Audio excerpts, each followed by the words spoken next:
Right, let's start with a question which was sent in via newstatesman.com/you-ask-us. This listener says, Louise Haigh's exit left an available place in Cabinet. What does Heidi Alexander's appointment tell us about who and what is important to Team Starmer?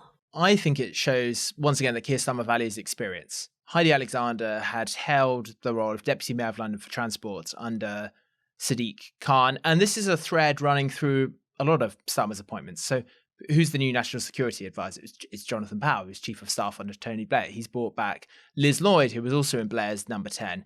Who's the Energy Secretary? It's Ed Miliband, who held the same role in Gordon Brown's cabinet.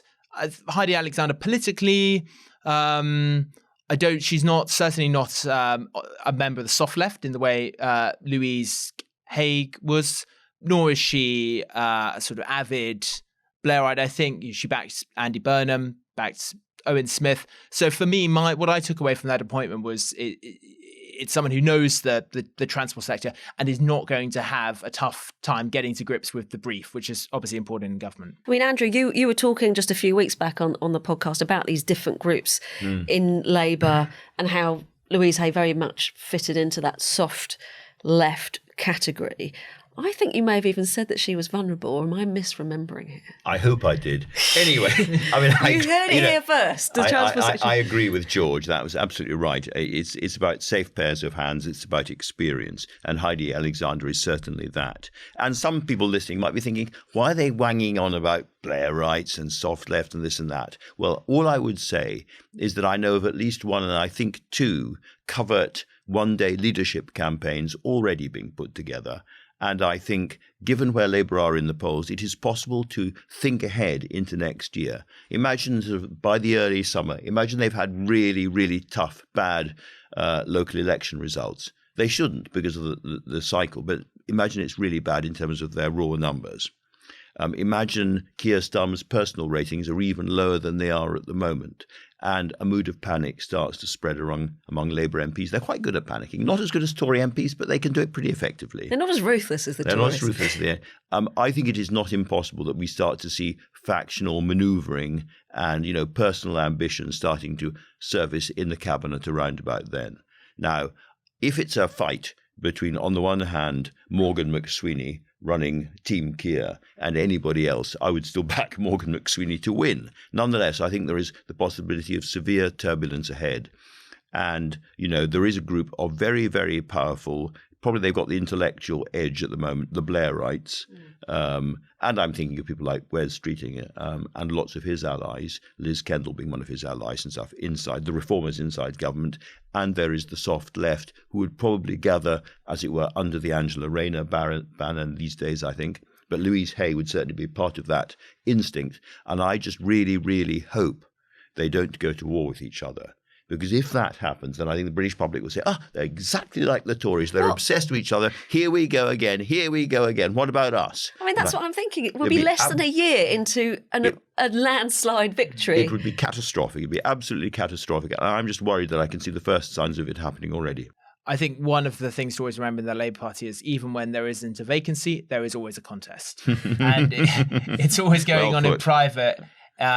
And it's actually starting to seep out in public. So I think it was at the Spectator Awards, we had Angela Rayner bantering with Wes Streeting about the next leadership contest. I wrote, when I wrote on Rayner earlier this year, I said she is seen by some in the party as a soft left candidate in a future contest with Wes Streeting. Well, and Wes Streeting himself made some rather, I thought they were funny jokes that mentioned Louise Haigh, didn't he?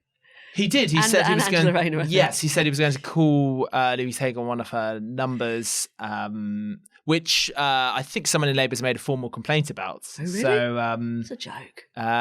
Yes, but the idea that on the surface this is a very united cabinet. It is a united cabinet by historical standards. It's actually striking, given the turbulent political times we live in, that you haven't had any reports of real significant disagreements at cabinet level spilling over into public, with the exception perhaps of the cabinet ministers writing to Reeves on cuts. There are some, but it's not a factional cabinet relative to the Conservatives.